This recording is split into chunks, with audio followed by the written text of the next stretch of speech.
Christ Like People. Pada pertemuan live group hari ini kita akan membahas lebih jauh dari tema ibadah minggu kemarin, yaitu persiapkanlah jalan bagi Tuhan. Tema ini mengajak kita untuk mempersiapkan jalan bagi Tuhan, yang adalah sebuah tindakan konkret dalam merespons kasih Allah yang hadir di dalam diri Yesus Kristus. Dan tentu saudara, perenungan ini masih sejalan dengan tema besar masa raya Advent Natal kita, yaitu merayakan kehidupan.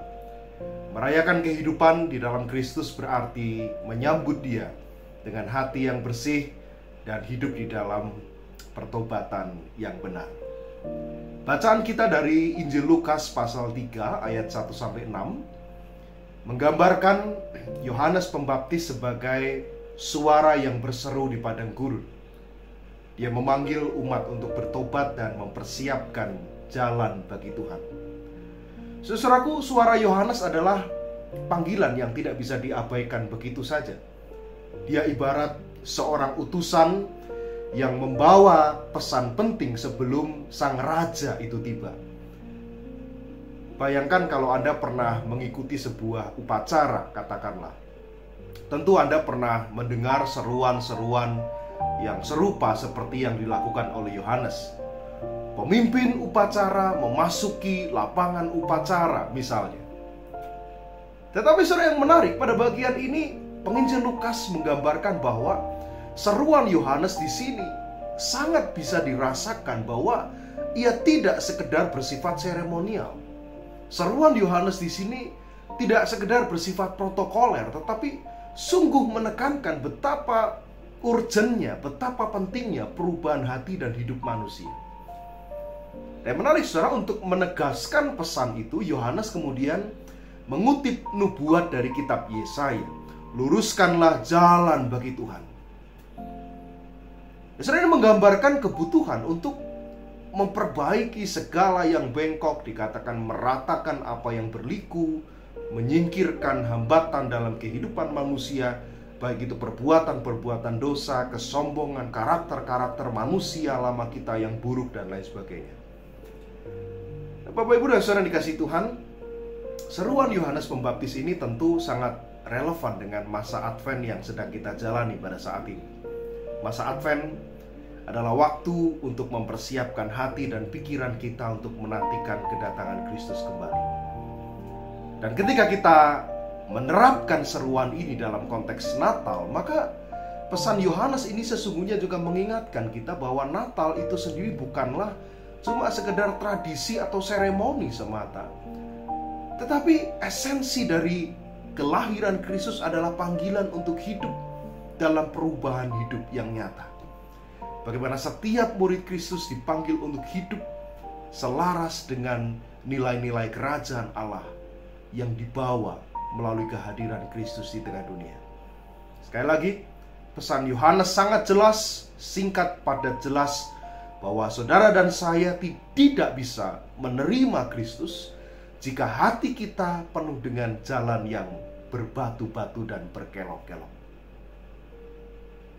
Nah, saudara, tentu pertobatan yang dimaksud Yohanes di sini tidak sama dengan sekedar rasa bersalah, atau pertobatan yang hanya sekedar nampak dari kulit luarnya saja. Pertobatan di sini tidak sama dengan rasa bersalah, tetapi perubahan nyata yang bisa dilihat di dalam pola pikir kita dan tindakan kita sehari-hari. Saudara, mari kita perhatikan bagian ini.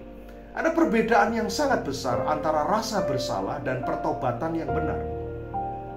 Apa bedanya? Dengan rasa bersalah, kita akan berusaha untuk mengubah situasi secara instan. Tetapi dengan pertobatan, kita akan berusaha untuk mengubah hati dan cara pikir kita yang serong, yang keliru.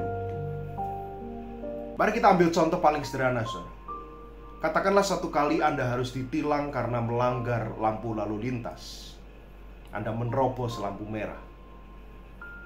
Perasaan dan pikiran apa yang biasanya muncul ketika hal itu terjadi? Mari kita perhatikan.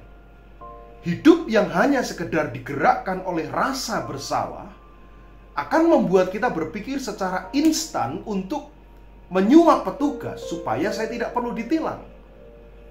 Situasinya berubah dengan sangat instan. Saya tidak perlu repot-repot menerima surat tilang, mengikuti sidang, dan lain sebagainya. Kalau hidup kita hanya digerakkan oleh rasa bersalah. Tetapi ketika hidup kita digerakkan oleh pertobatan yang benar, maka pertobatan itu akan membuat kita berpikir yang sebaliknya. Kita akan berefleksi ke dalam diri kita. Kalau saya tidak mengubah cara saya dalam berkendara, maka suatu saat bukan tidak mungkin akan ada orang yang dirugikan karena perilaku saya.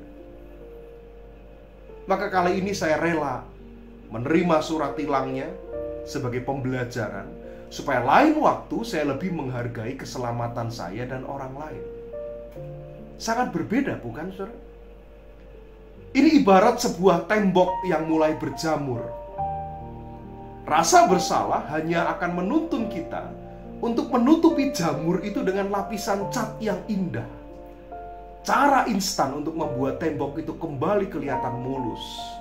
Tetapi persoalannya adalah jamur itu akan selalu muncul kembali, bukan? Sebab kita tidak pernah membereskan letak persoalannya. Persoalan utamanya tidak pernah diselesaikan.